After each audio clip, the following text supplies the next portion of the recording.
easiest way. Speak on this. Is you hire somebody to help you walk through essentially your life. Sometimes people will see more in you than you see in yourself. He kept me from chasing rabbits. That's so good. People give up when they only see one view. Personally, I just feel like somewhere in your pain story, there's typically your niche is in there. Your niche is in there.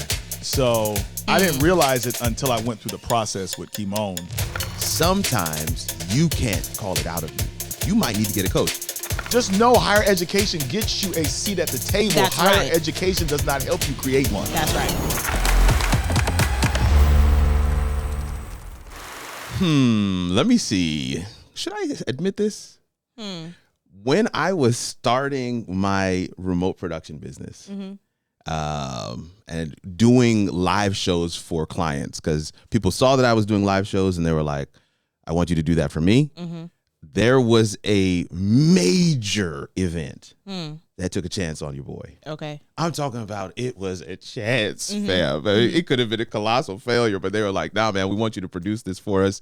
It's going to be a major event for men. And it's going to be multi-day. And so I was like, okay, this is absolutely a phenomenal opportunity. Yeah. And that one event turned into what I would call my business. Okay. Quite literally in the, that pandemic time frame. And that event. Wow, really? Was from, I've told you this before.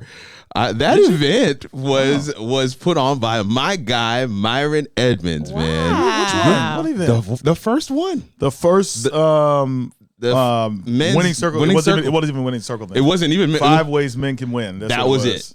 5 ways men. You did that. I did that. I did the intro videos for all your speakers. I did the live production in StreamYard, all the lower thirds, the graphics, the designs, all that stuff. Really? Man. Yeah. Wow. But you guys, you basically was just like, this guy is doing at a level that we want to bring to the conference. And so, between you and Kimon, who else was on there? You had Eric Thomas was one of the speakers. Snell was one of the speakers. Yeah. It was a Freddie Russell. Yo, man. Wow. Yeah, it was. Yeah, I remember that. And then I did several of them going forward. Yes. Because there was the Frustrated Leader series. Right. You had Trucks on that one. Anthony Trucks. Yeah, wow. man. That was listen, man. About that. We did a set. We did at least 4 or 5 of those. I've been in the game for a minute. You have, bro. You have. No, but I've been doing work with you for a minute. I didn't realize that.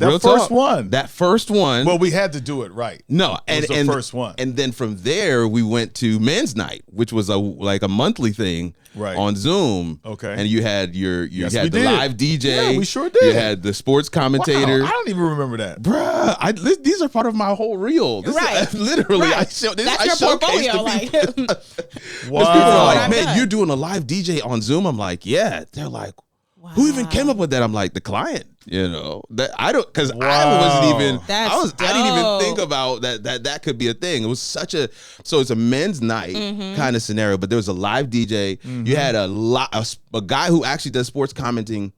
For real, right? As on the joint, Jay, and then you had Kimon, and so it was like 4 people on screen, and we had multiple scenes. Yeah, we had the intro video. When I say like people will watch the intro for Men's Night, they'd be like, "Yo, Kirk, I just need this. Just do whatever you did for Myron, do that for me." That thing netted me so much business. So all right. Wow. So basically, the winning circle is built this Southeast studio.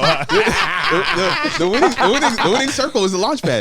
But I think one of the critical takeaways right at the beginning of the podcast is sometimes people will see more in you than you see in yourself. Correct. That's probably number one. But number 2, content is a force multiplier. Is that your takeaway from that? I think so. Brother, you were. No, listen. Our mindset was we needed the best to do this. Yes. Wow. And I don't know but that would I you believe have considered yourself exactly. The best in that moment? I don't know that I believe that I was the best. Wow. I saw it as a really great opportunity, and if I said to myself, Kirk, if you foul this up, right. you could be done. Right. But man, guys, we felt pressure too. We like, hey, yo, we got Kirk doing it. This thing needs to be dope. That's amazing. I'm just so glad we can have that conversation now, man. On both ends. On both ends. Yeah. Listen, everybody, just put. But then all the men still won. Like you guys still did the thing. Yeah. The clients, your consumers still got what they needed to get out of it. Yeah. Still served that community in a way that was meaningful, allowed for transformation to take place. I mean, we really just used content as a platform for people to really come in, be vulnerable, share, gain access to the value. And so I say all that to say right here at the beginning of the podcast, man, this is somebody that I've gotten a chance to work with for years. I know my co-host has a lot longer, even longer story with him as well, but this is somebody that I absolutely love, respect. I'm proud of what you're doing right now, just killing the game. I mean, we're talking about guesting on several different stages, podcasts, national, international level, and speaking in different places as well. So we're excited to dive into how content plays a role in that strategy. What's his name? His name is Myron Edmonds. Yes, I'm glad you said that. This is why it's so good to have. I'm so glad to have. That's how I got those vibes when you said that. What's his name again? What's my name? No, she's doing this because I will forget. But this is the How It All Works podcast. I'm your host, Kirk Nugent, and this is my lovely co-host, Taina Nixon. And today we're excited to have with us Dr. Myron Edmonds. Man, let me just come on now. Boom. Come on now. Come on, Doctor. I'm excited, man. You're so churchy. Listen, we can't help it. We're not even apologizing. Man. Take us back a little bit. I mean, I talked about that first instance where we did that live stream and that show, and that was kind of the launch pad for building out what would then become the Winning Circle. But just kind of walk people through what you do today. Like what is the transformation Myron Edmonds helps people experience in their lives? That's crazy that you would ask me that. Like in the backdrop of that like first event that we did, right? Kimon and I actually were talking about, and for those who don't know Kimon Hines is the guy who like got me doing this, and we will have him on. Yeah, you should. And Kimon has put a lot of people on. Yes, he's like the Suge Knight of Adventism. I could have called somebody else's name, but their name is persona non grata right now. We can't do that no more. I don't want him to be him anymore. He's Suge Knight, though. No, Very Gordy, maybe that. Very Gordy. Okay, very Gordy. He's a little more general. Yeah. Anyway, so it's funny.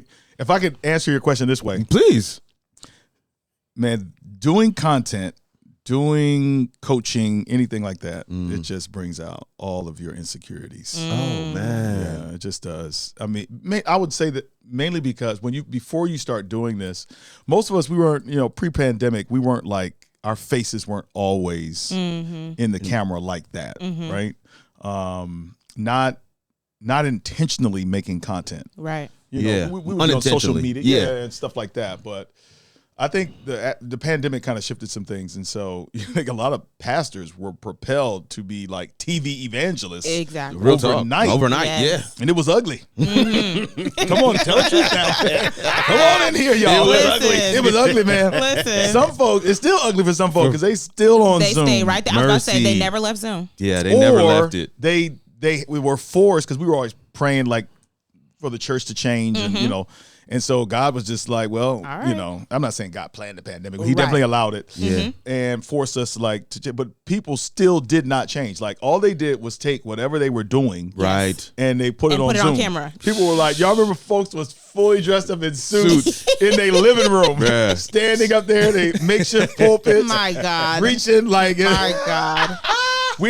People had their church buildings open. Even some of the top people. No, you're right. Jakes, they had their church buildings open. They're preaching the empty spaces. I was about to say, some of them just set the laptop up in front of their church. Right. And they're standing at the front and they're talking to nobody. That's what we did. We had an empty building, brand new building. We're in the middle of a building project. Yeah. I say all to say this is because like the genesis of all this content creation, it happened at a time where I just felt very vulnerable because I just didn't feel like the technology there was Zoom obviously, but then you started seeing people adapt very quickly and the quality just started increasing, and I was just like, and this is I would say this is sort of a baseline rule or axiom that you teach people when just put the content out there. Just be consistent. Don't worry about and there are a lot of people who they're looking at this influencer, they're looking at this content creator and they're saying, but I ain't going front like a person who's naturally competitive and naturally like very driven, you're like, I don't want to just be out here posting stuff and my stuff don't look tight. Exactly. And so you're concerned about the look, you're concerned about the camera, and so and so then you came on the scene, and your stuff just looked dope from the beginning. And so we're just like, we all suck. We all suck. We suck. No, but So I'm just saying, it's just like it brings out many of your insecurities because you're on camera and knowing who you are. Then you got to start sharing your story. And then like content started shifting where there's an algorithm involved. There is. And the algorithm is starting to favor people who are more authentic. Yeah. Right. And so like if you're not authentic, then like you ain't winning. Mm-hmm. And we just, you saw Instagram go through all these changes. Facebook goes through all these changes. I know you were talking a lot about it. In real time, these changes are happening. Mm-hmm. And I just felt very vulnerable in the space. But then there came a time I just figured out like that while I was on my own personal healing journey, I'm also making content. Yeah. And I started realizing, and then, like the algorithm will reward. It will. It will reward you for consistency, right? And it will put you in front of the people that, need to hear your stuff. It used to be like, well, I remember, for case in point, Kimon would always tell me, he's like, yo, when you're live, like that's your thing. Like Facebook Live. And I don't know if you remember, but at that time, it was like, and this was a little before pandemic. Yeah, because it was like 2016, 17, 18. And that was like when the Cavs and the Toronto Raptors were battling LeBron and all that type of and the Golden State Warriors. Right. And so me and a friend of mine named Kevin Cameron, we're like, yo, and every time you used to go live on Facebook back then, viral. That's right. It was rewarding the lives. Yeah. And so that was like my thing. And then I think post-pandemic it became a little bit more produced, a little bit more thought out. Intentional. Yes. And because I was going to say that this whole time thinking about it. I'm like, I was creating content with y'all just for kicks. Like we would just be at your house. That's this is right. like 2013, 2014. But we didn't think about it like that. We weren't thinking about it as content. It was just an extension of who we were, and we were putting it on the internet, right? You turned the camera on. Right. And Myron was quick to do that. I would be getting my hair done looking absolutely insane in his living room, and he's taking videos. For what? Why are we doing that? He's like the worst big brother. I still have that. Of course you do. Why are you doing that? The blackmail is real. All that to say, I find we were literally wrestling. Taina and I were like living room of his home. For why? Okay, so good times, man. Truly priceless. Truly good times. But my point in that is saying that there was always something in you, right, that wanted to sort of document the process and like archive the things that are happening. Yeah. The people that are important to you, like the things that matter to you, whatever, big or small, the Cavs, your family on a Sunday afternoon, whatever, that was already there. And we were just talking to Pierre Quinn about sort of the integration of your life, right? Like the kind of person that you are integrated into the work that you do and the experiences that you've had and the people that you want to reach, like all of those things.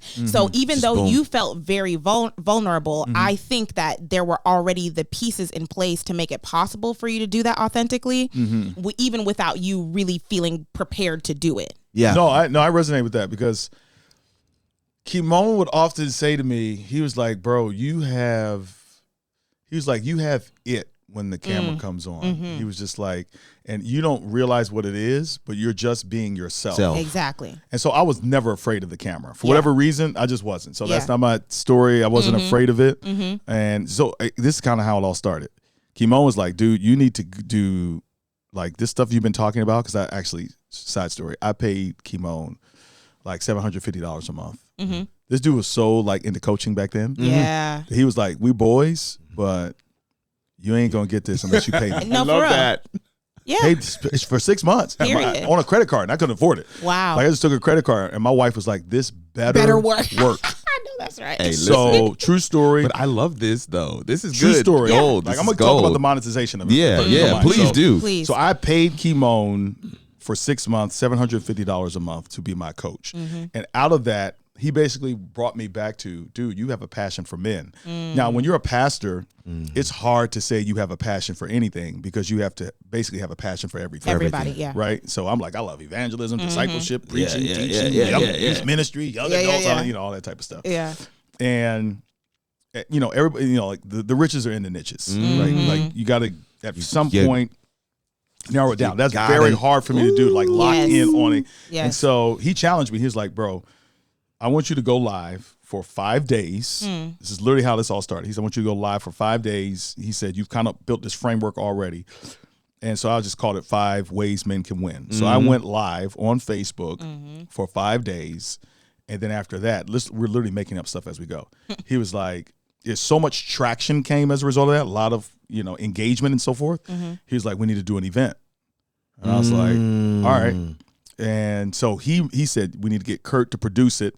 He was like, you need to find some speakers. He's like, and you need to get, and so we were just trying to make it big for the men because the men were showing interest. Yeah. Right. Like, so it was kind of shocking. We weren't expecting that. So we planned the event. 5 ways. And we started registering people for it, right? This is all Kimon saying, let's register because you want their emails and you don't know. Yeah, yeah. But there was no strategy. I wasn't thinking about leaving pastoring. None of that was even in the picture. Right. It was the pandemic. Exactly. So, man, we had 2,000 brothers to register. Yeah. Wow. The first one? The first one. Yeah. 2,000. I'm telling you. That's crazy. It was mind-boggling. I'd never like seen those 1,000 numbers plus, in StreamYard before. Yeah, we have like 1,000 plus who we were just carrying the entire time. Wow. And so literally this is how it happened. And so after that, we're like, oh snap, like there's something here. So Kimon was like, yo, we need to do something with all these guys that came on here. He was like, create a coaching program. Right. Literally, this is literally how I was like, I don't coaching program. What is that? Right. I'm a pastor. I know. Where's the Bible study? The Bible study. Yeah. So he was like, put him, literally, I'm just doing everything he tells me to do. He's like, put him in a, put them in a subscription continuity program. Yeah. Oh, yes. And you just coach is the coach way. them as a group. Okay. So then, like, literally, so I'm just going to give you numbers just so for perspective. So I'd never done this before. We spent money that we didn't have on Kurt and everything we did. Yeah. All the speakers were my friends, Eric Thomas, all these people. So they came on for free. And so we sent emails out to the guys.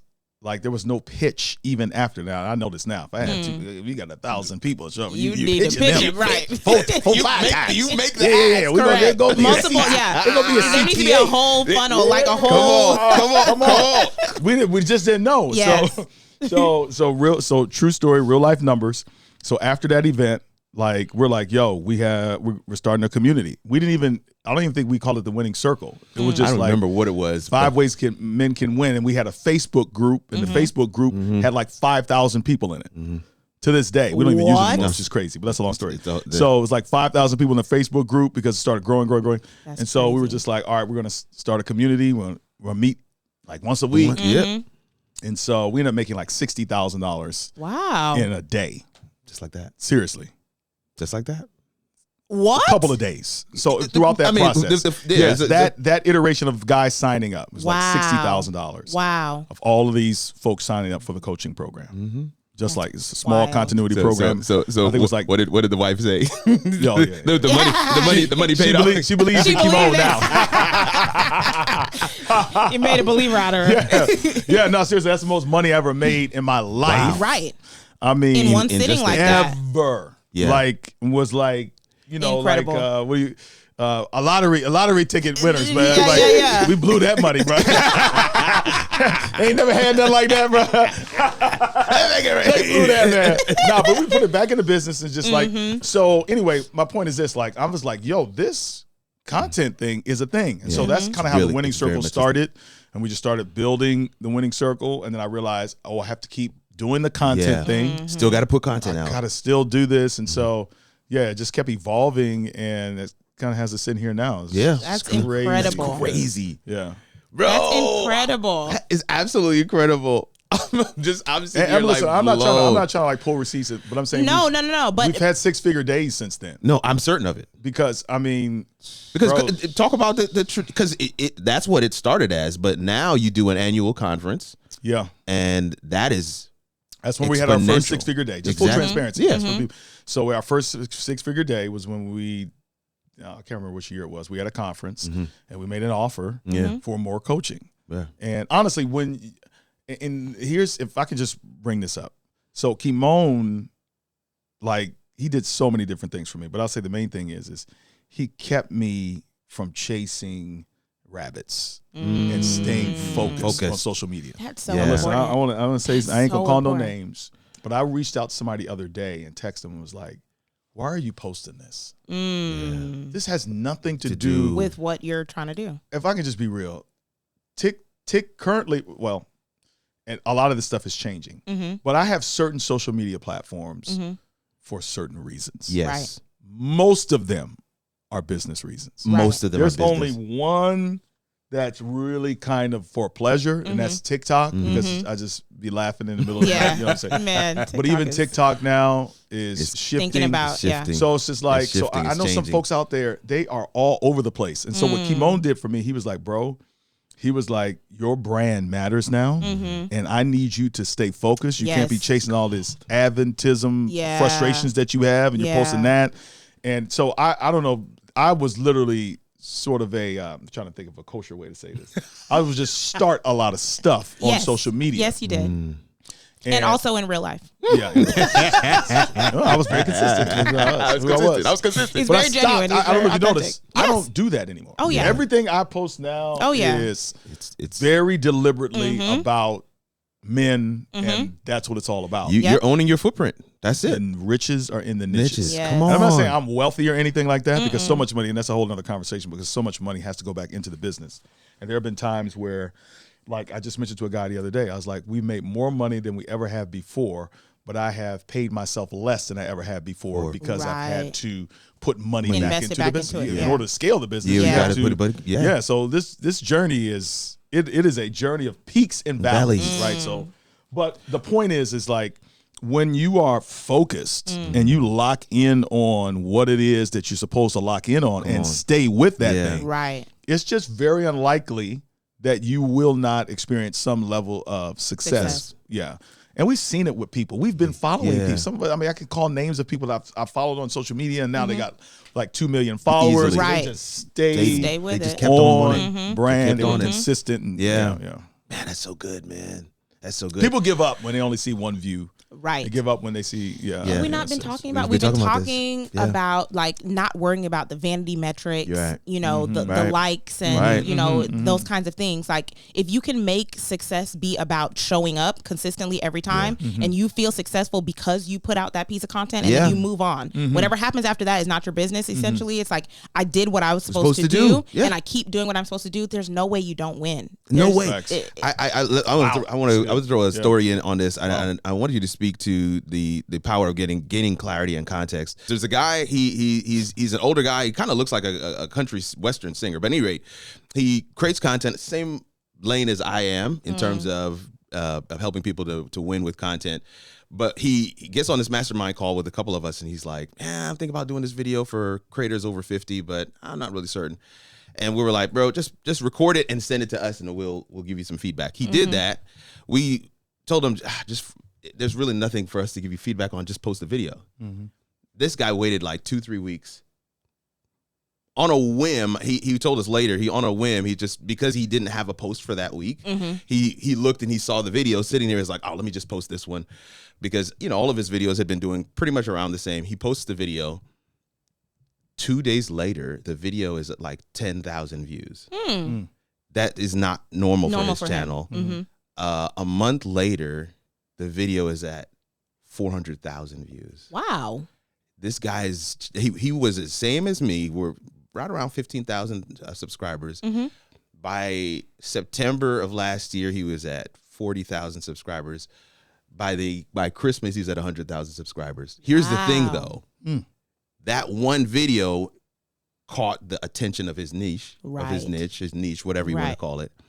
And then his niche was able to see that he had other years of consistency. Right? So it wasn't like we find this one video and it's like, okay, this is great, but you don't have anything else. No, they found that video and then they found the rest of his content and they were like, I'm subscribing. This guy has a whole library of content that is specifically made with me in mind. And that helped him. So, but that one little clarity, that one little defining piece, because now he's rebranded all of his stuff. It's like content for people over 50. Like that's all I'm talking about now. Exactly. And he really teaches from that perspective. He's on track to be at 200,000 subscribers by the time where we're sitting here right now. My point, coming back to a question for you, is there is a clarity that you were able to, and you talked about that, Kimon was able to help you to have that as well, to stay on on target and on focus, but there's a clarity you've had around working with men specifically and helping them overcome and win in the things that matter. Speak to that, because I think there's a lot of people who struggle to, what is my thing? Like, how did you, what's that process that you went through? I struggle. It's me. I'm the people. I'm the people. What was that process you, talk to struggling that right now. Help us. Yeah. I mean, because that has been your thing. You've left the establishment and you've gone all Not in. The established. Brother, I'm still a member. I'm still a Thai Fame member. Where's the camera at? Right there. I pay my time.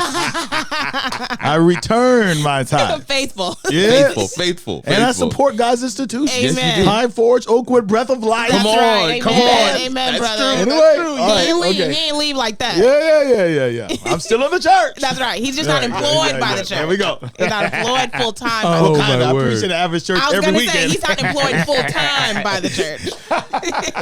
And when I say about his, when it comes to niche for Myron, I think I'm surprised that you were able to zone in, and maybe it's because you had a coach, like someone who's outside of that process to look in and speak on that. That was gonna be my answer. The investment, because Myron really is good at so many things. Yeah. And this, so many things. Like even as a pastor, he was my pastor for several years, and you actually rebaptized me. I don't even know if you remember that, but Myron did my second baptism, the one that stuck. Yeah, that was Myron. I was gonna say, have you been rebaptized since then? Not then. That one was good. That one it held. Praise that one held. But like he really was. Youth ministries, excellent. Comes to young adult work. Phenomenal. You know, like he did all the things. Problem. It is. No, it's a great problem to have, but it is squarely right there. Like correct. They don't want to shed anything. Yeah. They so feel, how do they're losing a part of themselves? Correct. But she already said it. I mean, honestly, the easiest way to me to get you can do it without a coach, but the easiest way speak on this is you hire somebody to help you walk through essentially your life and what it is that you are most passionate about. What is the biggest pain point that drives that passion? And so, I mean, and honestly, when you go back and you look at, your husband and I, when we were writing this book that we just did, which is Men's Breakthrough Devotional. That's one that's a shameless plug. That's the one. No, we want you to plug that. That one is doing the best out of all the books. We've done 2 books together, me and Paul. Paul. So anyway, that was part of what I was talking about in there was just the pain that I experienced personally. And I just feel like somewhere in your pain story, there's typically your niche is in there. Your niche is in there. So, but I didn't realize it until I went through the process with Kimon and started doing more self-discovery and trying, it was a very guided, structured process. That's why I was paying my friend $750 a month, all for him to, help me to do so much. But it was beyond the money. It was just getting the clarity. I know somebody asked me a few minutes ago, like, would you ever see yourself going back to pastor? And so I'm the type of person, I will never say never about anything just because I never thought I would be doing what I'm doing right now. Exactly. And if the Holy Ghost told me I need you to, sell insurance, right? then I'm going to be passionate about that. Well, no, seriously, that's when I feel like purpose is not connected to a vocation. I think purpose is connected to just right flat, there. It's obedience. That's what purpose is. Whatever God tells you to do today, that's your purpose. Wow. Purpose is not tied to like vocation, occupation. Anyway, so I feel rebuked. Thank you for that. Yeah. I needed to hear that. Yeah, we're complicated people. Yes. We're not like a monolith. Like, we're just I'm just doing this one thing. Yeah, and seasonally it can change. It can change. So good, it will Myron. change. Yeah, well, it should change. involve. So, but working with Kimon helped me to see that a lot of work had been done, and even some, I like to say like this, some generational calling in this area was. So my dad was always very passionate about men, and I think I was very influenced by that. Okay. I grew up in a house where my parents, by the time I left for Oakwood, I had over 70 people live with us. A lot of them were men from the streets. One of the most vivid memories in my mind is my dad. We were leaving DuPont Park, Seventh-day Adventist Junior Academy. It's like right there in Southeast DC. My dad pulled over because he used to do aftercare for the school, and so we're all in the truck. He pulled over. He gets out of the truck, goes across the street to the liquor store. Now, my dad's a pastor, for those of you who don't know. He goes across the street to the liquor store. There's a man there who's about to take down a 40-ounce. He snatches the guy up, short story, puts him in the car. He stinks or whatever. He's a drunk. He's addicted to everything. He comes and lives with us for like the next 7 years. And he goes from being addicted to all those things to being like an international evangelist. Wow. I saw that play happen over and over and over again. Like just people's lives literally being changed. Yes. And especially a lot of men. And my dad was very burdened for men. He would always say this thing. He wants Adam to be restored. That was like his whole thing. And so, but I never saw it as my thing just because I was interested in so many things. And then working with Kimon, and then I looked back and I was like, yo, I got my whole doctorate in discipling men. See, I thought those were connected already. Like I thought that you had intentionally done that work because I was at your graduation. Yes, I remember this. right. Yes, that dude dusted off my dissertation and was like, "Bro, you did that on purpose, right here. brother. Bro, come on, What are we talking Wow. about? bro? This is like, and so even still, I would say even after that, I would. You even weren't after, sold? Well, not that, but I'm saying even after the 5 Ways that Men Can Win event, Right. Okay. I still wasn't sold that this was it. Yeah, because I was still pastoring, so I still Right. I'm building a church. That's true. There's That's a lot true. going on. I want to do this. I want to do this. Yes. It happens. So for anybody who feels like you just have to get it, it doesn't always happen like that. Yeah. But I kept treading water in that area, and eventually I started swimming. Yeah. And let's just be honest. You need, at least for me, like some people just want people to get it and not see results. Right. But when I started seeing men being impacted, especially by me being transparent and telling my story.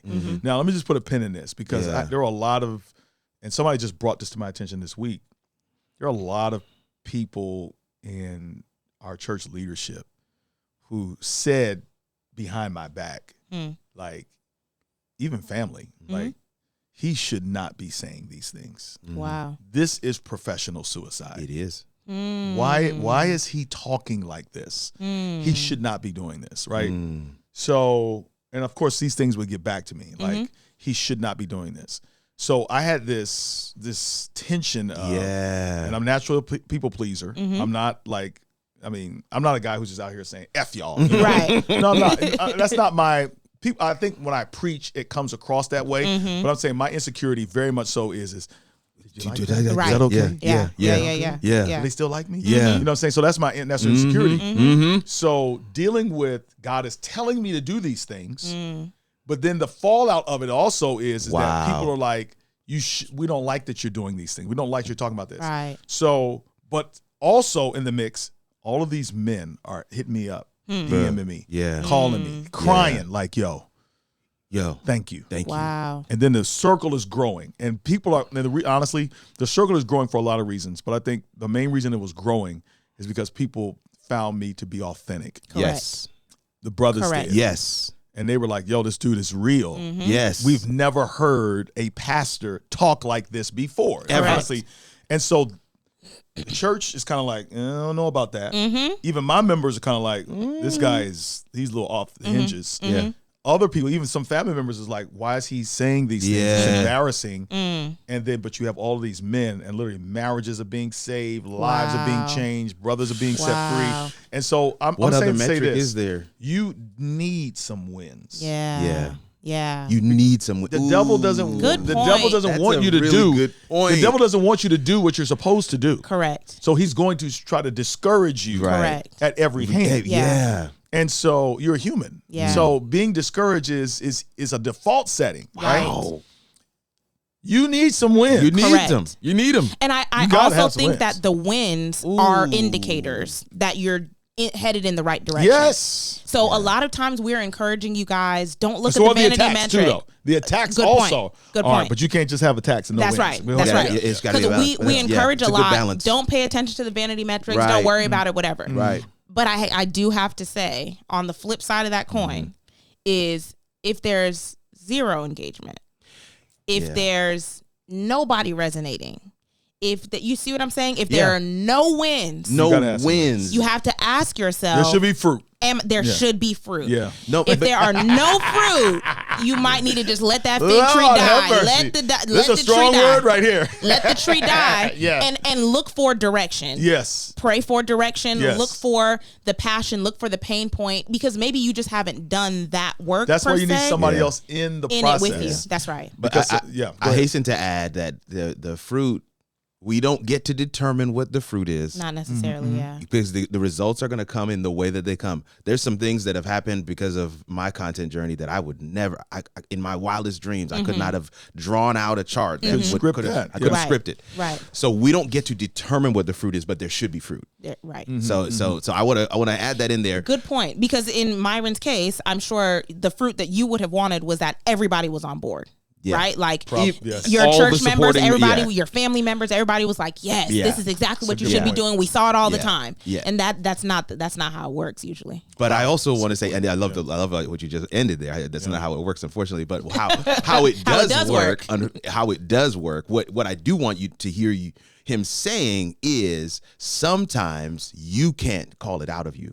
I kind of started by saying, I agree with that. But the whole episode started by me saying you guys saw more in me than I even thought of myself. That's crazy to me. And I'm saying your answer to this question is you might need to get a coach. My coach says it this way: the content of the bottle can't see the label. Right, so you don't know what the makeup is. So you need somebody outside of the bottle to look at the contents and say, "Hey, you have this in you." Right. Hey, you have this in you. That's okay, so good. I have to say, you've thrown me an alley. Come on. So let me go ahead and throw that thing down. Right? Let me throw it. You put it right there. So people always. Listen. We got to talk about money. We do. Here's the thing. And I am an example of, yes, I took money that I didn't even have and invested. That's the key word. That's the term. Let's be investment. Honest. Yeah, bro. How much money did I borrow for college and doctoral programs? Please talk about it. And honestly, that didn't produce the results that I got from. This is my story. Giving right here. chemo. This is my story. $750 a month. Yeah, $750 a month. Yeah. It amazes me how we are willing to consume at a high clip. Yeah. Like we'll buy stuff at a high clip. Good Come point. on. But we won't invest in our gift and in ourselves and our resource. Like, so anyway, I think that, and this is something that, very popular coach says, I'll leave him nameless right now, but he talks about how this is why you have to charge people. So, and so I'm going to make a backside point. The reason why you have to charge people in coaching, and for the services that you provide, is because the investment changes the psychology of the person who pays. Correct. So, which is to say, there's a lot of coaches. Most of the stuff that coaches are going to teach you is online for free. It is. It is. It's online for free, even from them. Yeah. And I'm just going to keep it real. Everything you want to learn from me about the winning circle, about men, just Google it. Right. It's on YouTube. Right. I have kept nothing. Right? You are literally talking my whole strategy plan right now. Go back to episode 1 of how it all works. It's all there. But the transformation doesn't happen that way. It doesn't happen. The transformation happens because, and this is what happens. I remember the first time I paid $25,000 for a coach. So I paid $25K for a coach. Yeah. Right. And the number, by the way, the numbers keep going up. It does. It does. And there's a reason for that. But anyway, so I paid $25,000 for a coach. And I got back my investment in less than 30 days. Wow. Right? But let me tell you why. It wasn't because he was so sweet, like he was tough. The reason why is because when you make that investment and your wife is looking at you like, correct. And you're saying, you're like, this has to work. Correct. It must So work. your psychology is different. And mindset changes towards what you are trying to grow and learn in because you've made an investment. That's right. Period. You got to have some skin in the game. Yeah. If you don't have any skin in the game, the transformation is not going to happen. So again, that's why I just feel like at some point you're going to have to, every business, if Chick-fil-A on the corner, that Chick-fil-A was started somebody started that business there in your neighborhood. I'm talking about Chick-fil-A, right? Big But brand. that particular chain, somebody took out a loan. That's right. In order to do it. For they couldn't do it cash. The house you bought. That's right. Is a part of a business. Somebody's selling mortgages and somebody's selling property. You took out a note for that, and so our culture tells us it's okay to do whatever you got to do for a house, to do it for a car, right? To do it for, now we know a house doesn't depreciate in value. Well, it just depends. But generally, no. But I'm saying for cars and things of that nature. Yeah. But we still do how much money people spend on their hair in a given year, right? Fam. What are we talking about? Student loans alone. Just that alone. So we are making, to me, weak investments. And to me, the greatest investment you can make is in you, gift that God has put inside of you. Yeah. And so we have people, and I don't argue with them. I don't try to even sell people. Like, if what is in you matches what is in me, right? Then let's work. Let's work. Yeah. Let's work. There ain't no sense in trying to plead with somebody who is a consumer. Correct. And only wants to consume information with no sacrifice, with no investment. And then people say, you're just trying to make money. Yes. Nobody says that.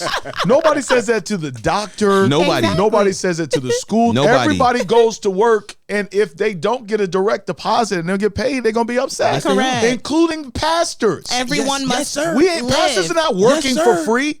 And then they try to make it like come on, man. Listen, it ain't just ministry. It's business. It's business. It's business. It's business. You. As long as it costs to live, as long as it costs to live, people need to be paid. Of course. My goodness. But then we try to change, and I'm gonna tell you why. The reason why is because we have been taught it's okay to be a consumer, but it's not. But it's there's something shady about you if you are producing and creating, right? Yeah. And so. Yeah, I mean, when it comes to this stuff, I have an end game in mind. So one of the things I'm exploring right now heavily is like AI prompts and other AI resources. But I'm just telling you right now, like some of y'all need to take an AI prompt, right? And there's 1,000 of them you can grab and just get like the most stringent questions that AI can ask, that you can ask AI about you, your business, your personal vision. I got a prompt in here that, listen, I got a prompt in here that I put in there that gave me a recommendation for something to do for my business that made me like the quickest $10,000 ever. My God. And all I'm saying is not the AI, it's just asking the right questions. Right. So that you can stop playing games. Correct. But it's also a level of intentionality and a curiosity. Oh, yeah. Right. Because you're not going to ask the question. If you're okay with the status quo, you're not going to even put in the framework or the infrastructure. No. And because the answer to that question, I would assume, required work. Yes, it required work, but I'm going to tell you the biggest reason why Taina, Kirk, I got here is because I'm around people that think like this. That's good. And when I wasn't, I was always questioning whether I should be doing this. Right. Wow. There's a lot of haters out there. Wow. Because they just don't possess the mindset and they don't understand. They're not in entrepreneurship. No. They're not in content creation. They don't know what you're doing. It doesn't fit there. And listen, man, it could be close family members. It could be. It could be folks that love you, actually, but they just don't understand this thing. Correct. And you can't even talk to them about this because they don't get it. That's right. They don't get it. What did we just say off camera with Pierre? Sometimes you have to be in the room with the people, with the right people. You have to be in the room having the conversations with the people. I have gone to a retreat with no clue why I'm there. I'm like, I don't really have a thing that I'm trying to get out of this, but I need to be in this space with these people. And from being in that space, the part of the story that I didn't tell you and Pierre is that I made thousands of dollars from the people that I met at that retreat. These are the people I didn't have to sell. Yeah, I didn't have to sell anything to them. We're all just talking about our vision. We're talking about what we want to do. And they're like, Taina, you need to be coaching about this. They're like, you have a confidence that most other people are trying to cultivate. I would pay you to do that. And I laughed and they said, we're not joking. We will pay you. How much do you want? We will pay you to do this. And Myron, I don't think you remember this, but I called you. Okay. Because at the time I saw what you were doing online and I called you and I was like, I don't know how much to ask for. I was like, people want me to speak. They want me to coach. How much should I ask for? And you were like, you're talking small beans. You were like, people won't take you seriously if you're asking them for $250. Yeah, not at all. He's like, you have to move on. Trash. Yeah, he was like, some people have a basement at which they're like, if they're asking anything under this, it can't be good. It can't be good. It can't be good. It can't be. So I was like, I was so scared. I lost a high level client once because I made an offer and they were like, Yeah, I don't know why this is so low, but I don't trust it. Seriously. No. Yeah, I was expecting a higher offer. Wow. Legit. Yeah. Oh, and no. we're in a different. But listen, we're in the like. we it's a whole other episode right here. Yeah, My word. No, seriously. No, seriously. but thank you for giving me that advice though, because I thought about it and I thought everything you were saying made sense. I said all those women who were in that room with me paid at minimum $7,000 to be there. To be there. We were there for like 3 days, 2 days, 2.5. And they paid $7,000 to be there. That's not including their flights or their room and board. Nope. So I was like, okay. And glad to do it. They were excited that they had made it into this room. That's right. So I was like, yeah, if I charge them what is $250? What am I doing? And they told me they would pay me. They want to pay me. Yeah, you can't pay. You can't charge $250. These people, they've spent $7,000. But I had not been around people with that mindset yet. And that's the point. That's the point. When you're not in those spaces, you don't even have the belief to borrow. Correct. Because you've never seen it before. Right. And the biblical principle says, by beholding you become changed. Sometimes you actually need to see it. You need to see it. And I'll be honest with you, the coaching program I'm in right now, it's about 22, 23 per year, 23K per year. But my coach's coach charges $150. I know who your coach is, and I know who your coach's coach is. Jesus, I've been watching you long enough to know. I can tell who your coach is. Yeah. Oh, you know. Yeah. Oh yeah, we gonna talk. There's levels. There's levels to it. But my coach has brought his coach into the program, right, to talk to us. Right. Yes. I can't even afford 15 minutes with that guy. Right. And he came in for an hour. Yeah. Because my coach is in his program. I want people to kind of, I don't want them to miss this piece. A critical component to even launching out and taking that next step is recognizing that I may not understand all the pieces. Right. I got to get in rooms and spaces, because even in that program, there are people there who have also paid the same 20-something K. And it's like, okay, now I've kind of see people who are thinking the way that I want to think, or thinking the way that I think, right? And being in those spaces is I can't even put a dollar amount on being able to have those kinds of conversations on a regular basis. Right. You just don't. I don't know if it's cultural. It could be, but for whatever reason, we have not like adjusted our thinking that this is not a scam. Right. That's the piece. So it's like, oh, you touched it. Right. That's so good. We're taught go to college, right, and then get a job. Yeah. Okay. But the Napoleon Hills of the world. Dale Carnegie. You just go back. Like, there is a knowledge out there, on how to build wealth, how to do a lot of things, that's not in the university. Right. No.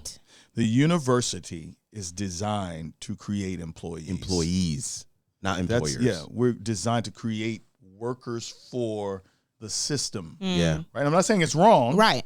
I'm just saying that's the purpose of it. Right. You go to nursing school. Right. Not to start a nursing business. Right. To be a nurse. To be a nurse. That's right. Agreed. For a hospital. And a hospital is a business. Correct. Somebody owns that. Yeah. And we have no issue with that. Right. But the minute you start paying for advice. Right. From somebody on how, so that's the problem. A lot of the light bulb came on for me with this. So my wife is a dentist, right? And everybody always asks her, "How's your practice?" Because they automatically assume that a dentist has a practice. Right. Well, what's happening with a lot of dentists and a lot of providers in general is that they have these. There are these conglomerates, these groups that are taking over the medical field, right? So, various hospital systems, right? And they're eating up the small guy. When I was a kid, my dentist, his practice was in his house. Right. It was a Jewish guy. We used to go to his house. He had a chair, the whole setup. My primary care physician, when I was growing up as a kid, it was at his house. Right. Right. But nobody ever asked these guys, like, we know, because she went to dental school, but they had no classes on how to start a dental practice. Right. Wow. And so now I see she's decided to do like locum, which is like traveling dentistry. So so she works for these practices, and the practices are not run by dentists. They're run by business people. Of course. And these business people, there's no class for this in any institution. Where do you think this information is coming from? Right. There's think tanks, there's masterminds, coaching there's all programs, these things where somebody was successful at it. Right. And was able to create 200 practices. Right. Aspen Dental. Right. That's like Real all over the world. Yeah. And so now he's teaching us how to do it. So I'm just saying, the person like that, there's no school for that. Right. So open your mind up to what education is. Education is my people are destroyed for lack of knowledge. Yeah. How much is knowledge worth to you? Right. And would you be willing to pay somebody for it? Like you see somebody like, I want this guy to mentor me. I mean, take him to lunch. Right. Say, listen, do you mind if I have your time? Yes. I will buy you lunch. That's right. That's exchanging time for value. That's right. Yeah. Real talk. Right. And then it may evolve to where he's like, look, this is going to cost you, X amount of dollars. But if I know that if I make that investment, it's going to turn my life around. Correct. But we're having that same faith, which I don't think is as strong in colleges and universities. Please, I'm not saying don't go to college and university. Me neither. I'm not saying that. I'm not saying don't don't go. go. Saying before I put in my plug for higher education. Higher education. I understand absolutely. that. Yeah. But just know higher education gets you a seat at the table. That's higher right. education does not help you create one. That's right. Ooh. That's right. That's exactly what I was going to say. Okay. So that's exactly what I was going to say. I was going to say that all of us are college educated. We're having this conversation with you. We've got degrees. We've got multiple degrees even. Yes. Okay. That's right. So we are not 4 degrees in a thermometer. Hello. Period. Come on in here, somebody. Period. Okay. 1 degree hotter. 2 degrees hotter. Degrees, okay? certifications, So whatever. We are not demonizing not at all. Like education, in any way, higher shape, education, form, or in any way, shape, or form.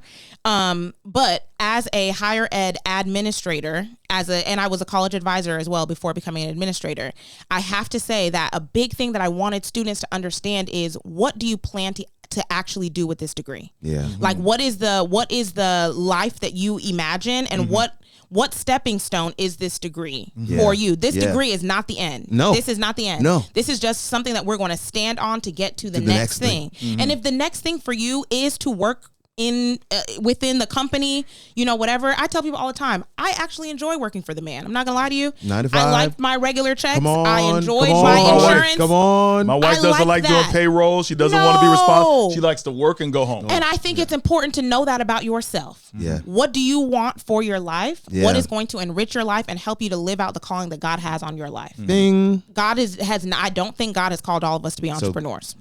No, absolutely. After doing it for myself, I barely feel like it's a lot. It's a lot of stress. It's a lot of work, so we're not saying that. I just think that it's important for you to know that if you think that your calling is outside of that just regular 9 to 5 structure, you have to know that there's gonna be money that you're gonna have to spend, invest to be in certain rooms. There are certain people that you're gonna have to make an effort to. It's gonna be non-traditional. And it doesn't stop either. And it doesn't stop. Right. You're gonna have to keep going, keep doing it, keep iterating on your process, on all of those things in order to accomplish that. Facts. And it's irresponsible to not do that. Agreed. If that is your calling. That's it. That's the only thing I was gonna add is, if your why is big enough. That is my shana. Come on. You landed right. The only thing I was going to add is what you said right at the end is, some of us have a calling to go. Yeah. It is hard. Yes. It is complicated. There is a lot that goes into owning your own business and doing your own thing, and using content and leveraging that to find the people who you can best serve and have been called to lead. But if you have been called to do it, it's a necessary step for you. That's right. Absolutely. And that part, I think, you will not feel fulfilled. You will not feel any peace if you decide to just go the easy road. Exactly. And you will be broke. And you will be broke. Listen, man. Listen, you make more money doing what you love. Yes. And what you're supposed to do. You're supposed to do. Yeah. I actually have a friend of mine. Agree. I'll leave him nameless, but he's in our community, and he was making like $500,000-$600,000 a year working for a major. I think it was Amazon. It was Microsoft and Amazon. But anyway, dude had gotten to a place where he was like, I do not like corporate. I don't like. He said the minute that they're not supposed to do this, it's against policy, but they but there's some ways that they bend the rules, and they were trying to put pressure on him to not spend time with his children and his wife. Wow. Put in in that world, to put in the amount of hours. You're putting in extra hours. Wow. How bad do you want it? Yeah. It's sort of an unspoken Yes. way that you are rewarded. Yeah. He's burning the candle on both ends, kind of thing, right? And the culture was so bad that he said, you know what? I quit.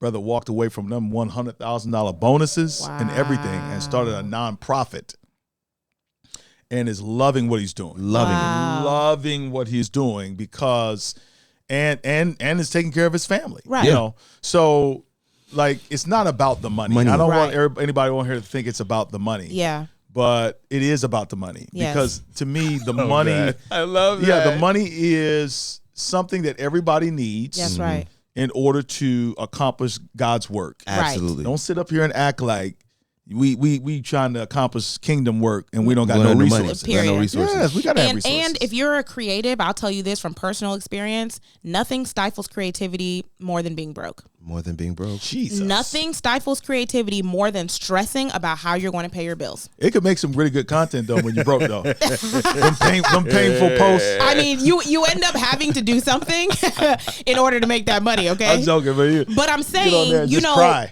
Right, my word. Nobody gonna watch that. Right, and post your GoFundMe link in the comments. Man, listen, you don't want to ever be in that space. Trust me, you don't want to be in that space. So I'm saying I'm a hustler. I'll hustle my way, right, to figure it out. But I'm saying it's like you don't want to you don't want to be doing stuff for free or at a super discounted rate because you think it's the noble thing to do or it's the right thing to do. You're not helping them and you're not helping yourself. Yeah. You're not helping yourself. You can't even do it at a level that nets the amount that you want to charge. So there's so many components that come along. I just absolutely love this conversation that we've been able to have today.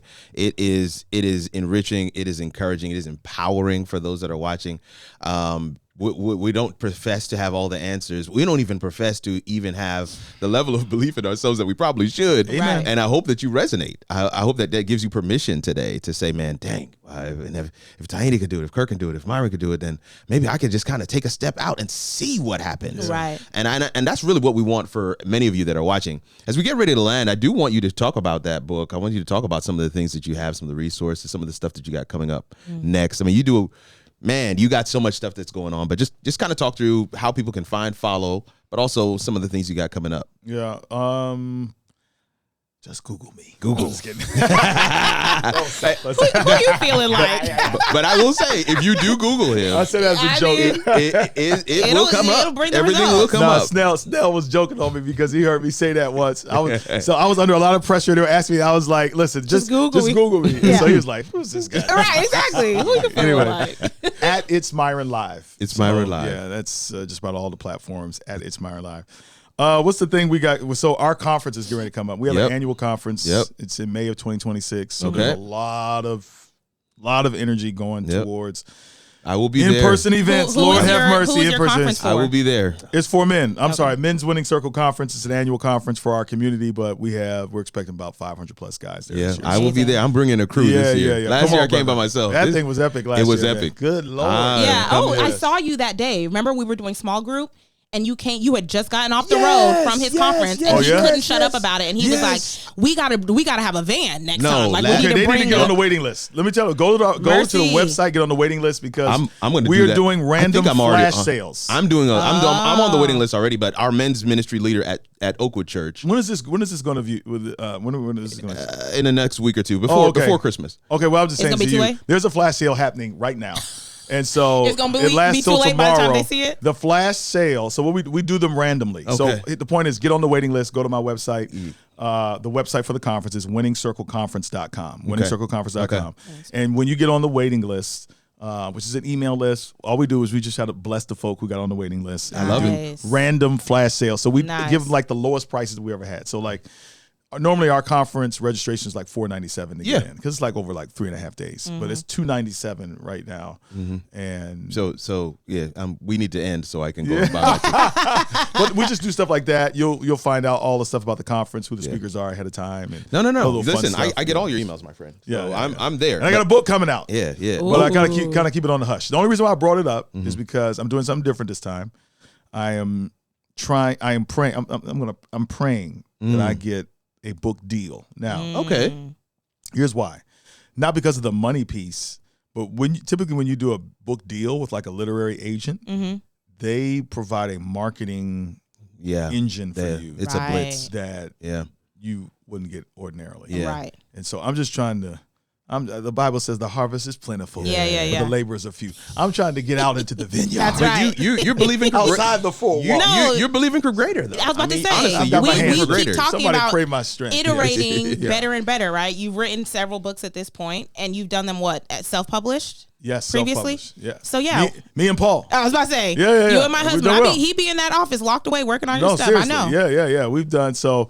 This one though, I'm going and I'm moving that way because I'm just trying to get out of the bubble, if you will. No. I think the message is needed, and so anyway, y'all pray my strength. We will. We will. I'm going to run along and see what the end is going to be. Come on, just churchy for no reason. I love that. No, but man, listen, Myron, we can't thank you enough for coming through today. Yes, this was phenomenal. This is not going to be the last time we have you either, man. We got to make this an annual thing or something. Y'all need to get here and record. Come on. Doesn't feel like a recording. Yeah, it's just a good conversation. Chatting. We chatting. Yes. We having a hangout, man. But this was good. No, and I really think that this is going to bless some folks out there. It's going to free them up. Some people are going to, when we share our story, there is a strategy. There's a blueprint there that people can follow, even if it's just what's possible. Right. Yeah. It may not happen exactly the same way for them as it happened for you or for Pierre or Diane and myself. But I think one of the things that's really good to say right here as we get ready to land is, man, if you need